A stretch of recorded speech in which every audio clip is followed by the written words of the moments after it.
Hello, authors, book lovers, and storytellers. Welcome to another Reader's Magnet featured author interview. My name is Mark, and I am going to be your host for today. And together with me is one of the Reader's Magnet featured authors, here to share her story as an author and the inspiration behind her book. Everyone, please help me welcome Hope Raymond. Hi, Hope. How are you today? I'm fine, thanks, Mark, and thanks for having me. That's great. Thank you. Thank you. I just want to say that we are so happy that you're on our interview today, and we are glad to be that you chose our platform to share your story with the world. Oh, jeez.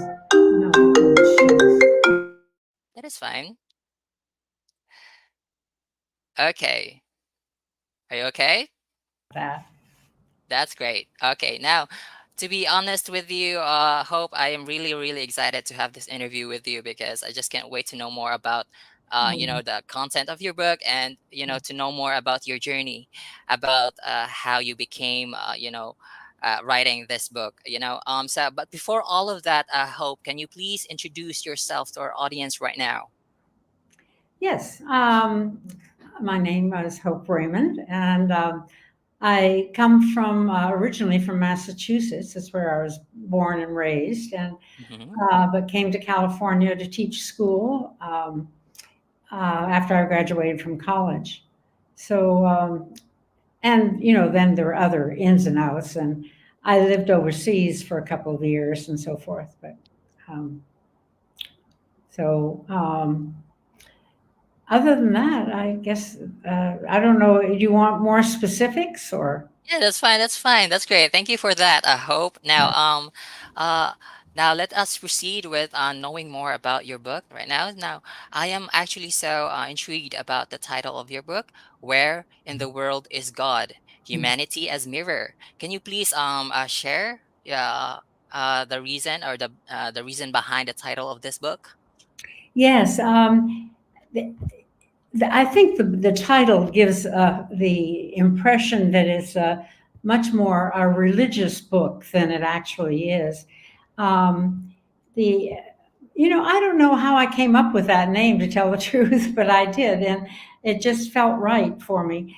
Um, because it depends upon, of course, what you mean by God too. But this is a has to do a lot. The book is really focused on the world and consciousness and the whole universe, and so you can find God there wherever you choose to do so. But I don't want people to get to be either steered away or toward it because they think it's going to be a religious kind of book, because it's really not like that. And Oh, since if it's not, then what is the book all about then? the book is really about the development of consciousness of humanity throughout time. Mm-hmm. And I mean, it sounds like a very heady thing, but it's, uh,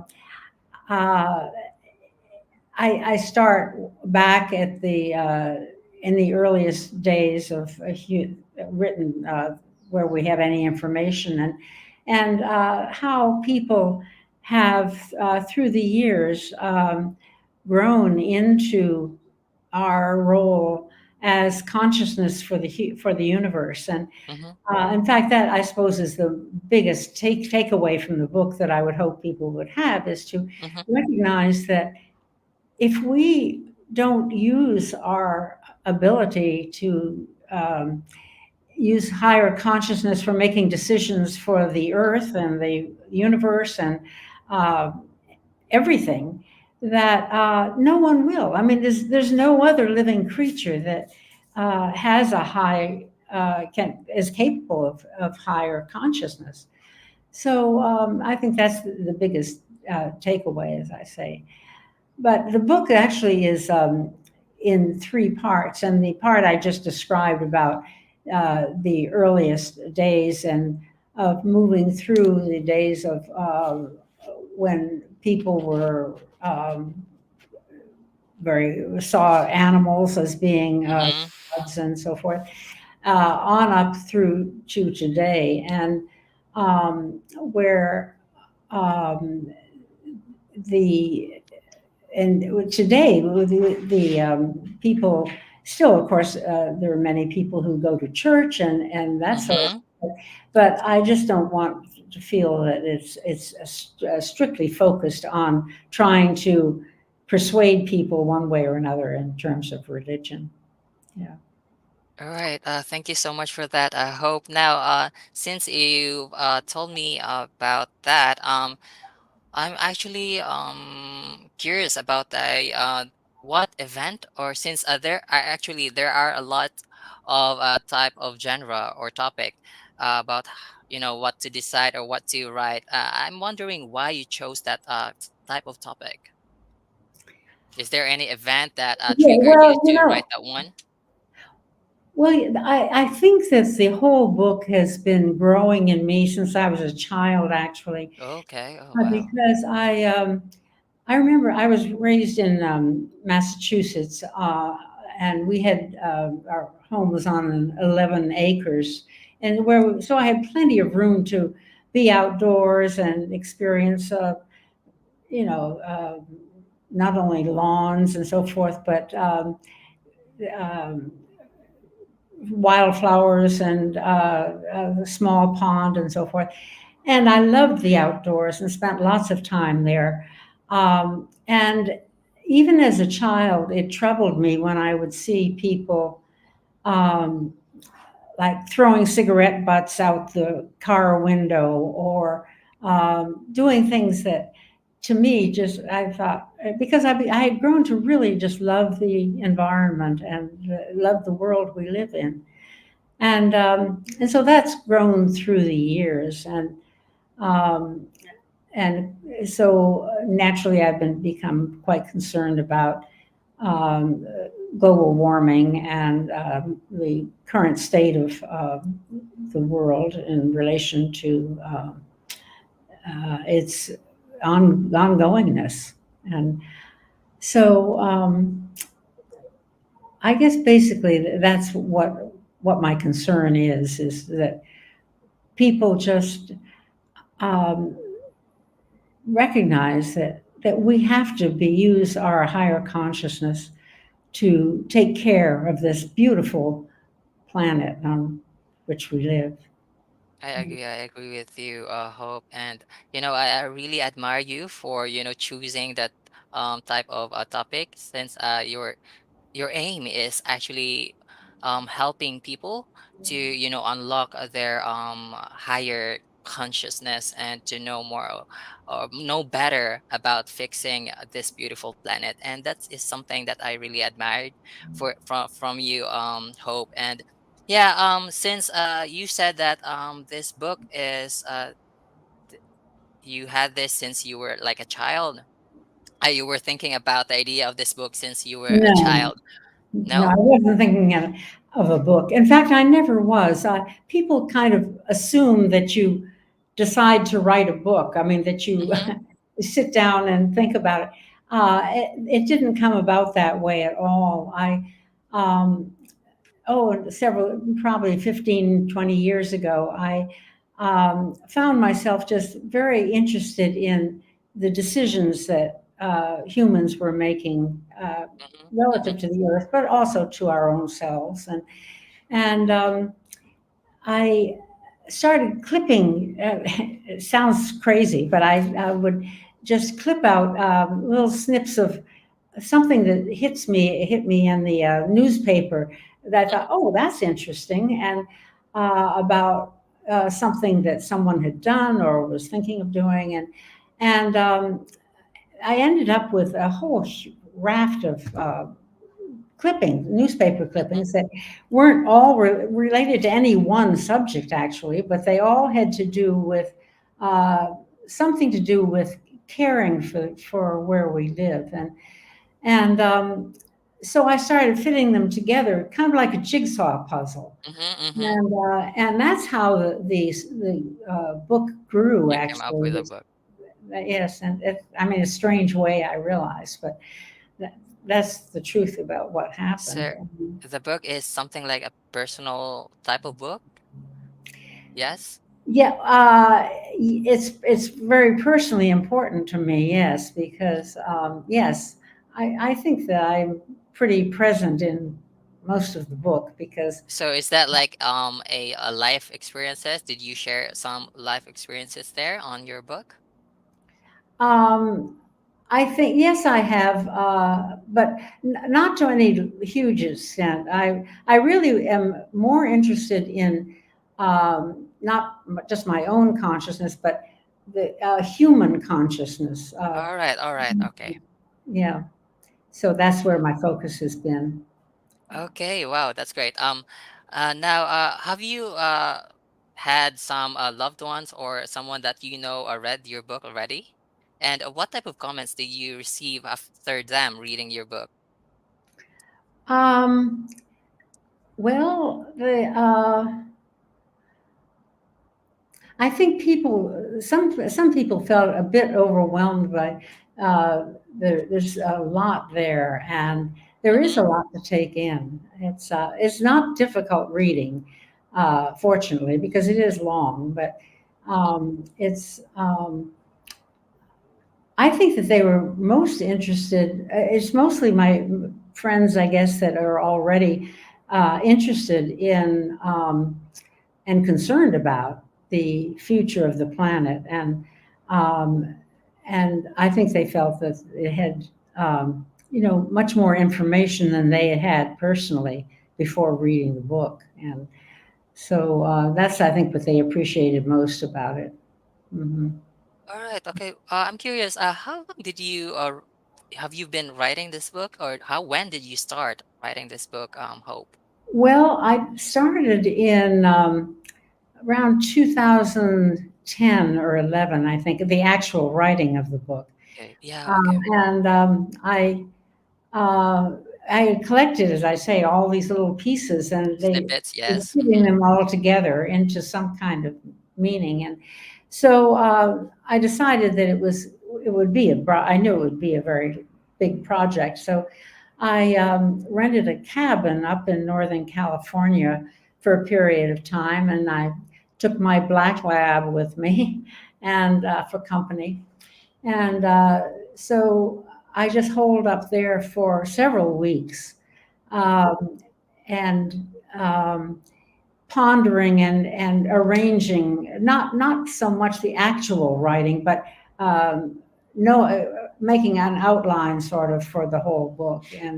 And then I followed that up with actually going to my brother's place in Washington, and where I sat down and just wrote the book. The writing of the but there's something that I want to say about the writing of the book because Mm-hmm. um, writing a book was not something that was my first choice. What I really wanted to do and would have done if I could Mm-hmm. is to have developed a dance because there are so many things occurring at the same time, which you can dance can accommodate, but in a book, it just it's just a Words. straight line kind of thing. Mm-hmm. So so that's what I really wanted was to have it into a dance. And in fact, I had forgotten until just the other day I came across a copy of a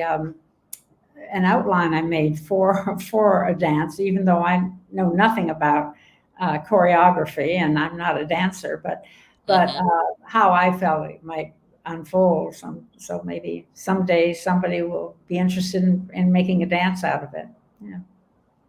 That's interesting. That's interesting. Choosing dancing to express this type of topic to your bigger audience, and that's great. That's amazing. Art is dancing is the type of art where you can show or express the message you want to express, right? Yes. And I'm curious, by the way, Hope, is there any struggles that you've encountered while you were writing this book? Any what? Struggles like Struggle. hard times you experienced? Mm, Not that I would consider hard times. I didn't feel under any pressure because That's great. I wasn't writing for a deadline or something like that. I And understand. no, I can't say that um, I guess it just increased my concern um, and feelings that it was right that I did put it into a book form when I couldn't do a dance.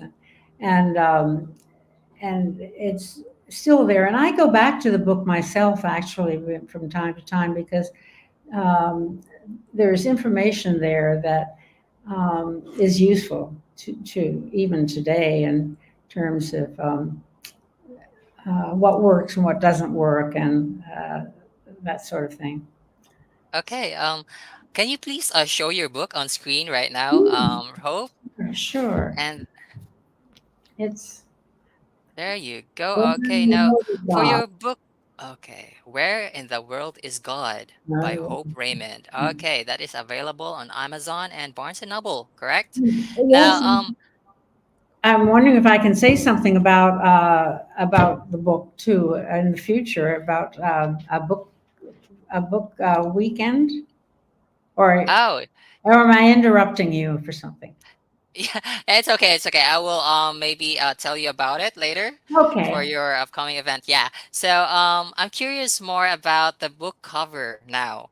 Hope. What inspired that book cover, or who decided to choose that book cover? I did actually. Okay. Um, Okay, that's great. yes, when it was getting published, they wanted to know if I had any particular things that I wanted or didn't want on the cover. Mm-hmm.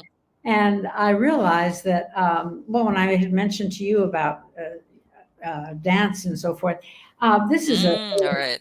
All this, right. All right. these are stage curtains. And, Correct.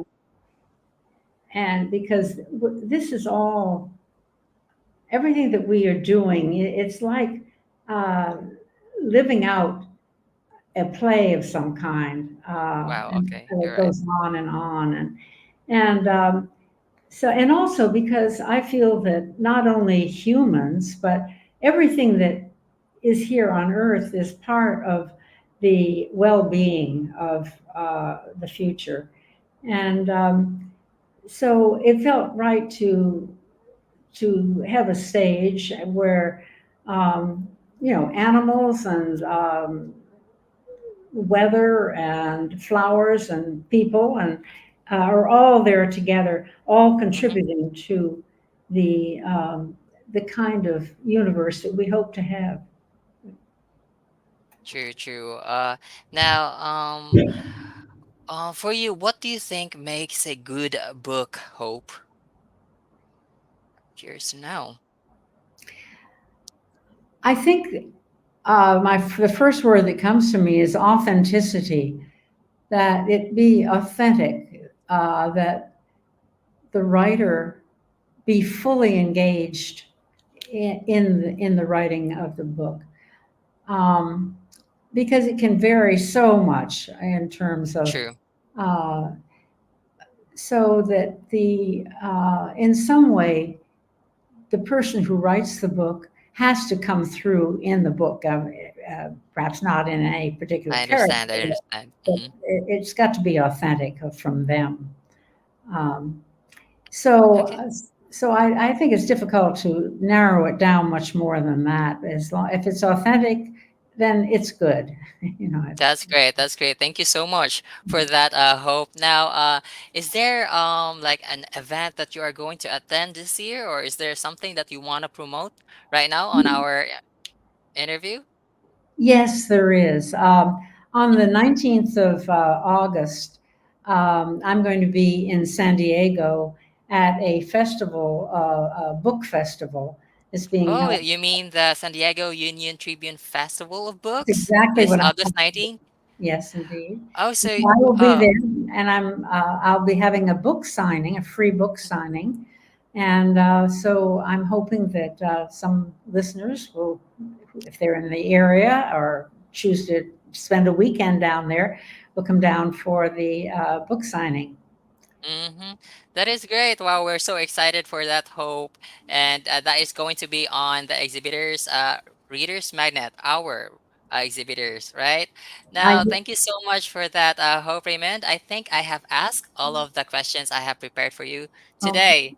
wonderful. And for the last time, can you please show your book like this and invite everyone to buy a copy of your book? Okay, yes, indeed. Where in the World is God by Hope Raymond. Right? Okay, grab a copy, guys. That is available on Amazon and Barnes& and Noble. Thank you so much for that, Hope Raymond. Yeah, that is the author, Hope Raymond, the author of the book, Where in the World is God? Humanity as a Mirror. Book is Thank you, available Mark. on Barnes& and Noble and Amazon. Again, thank you so much, Hope.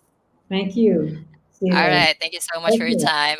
As we say it here at Readers Magnet, we share your story with the world. Bye, Hope. Thank Thank you you, so Bob. much.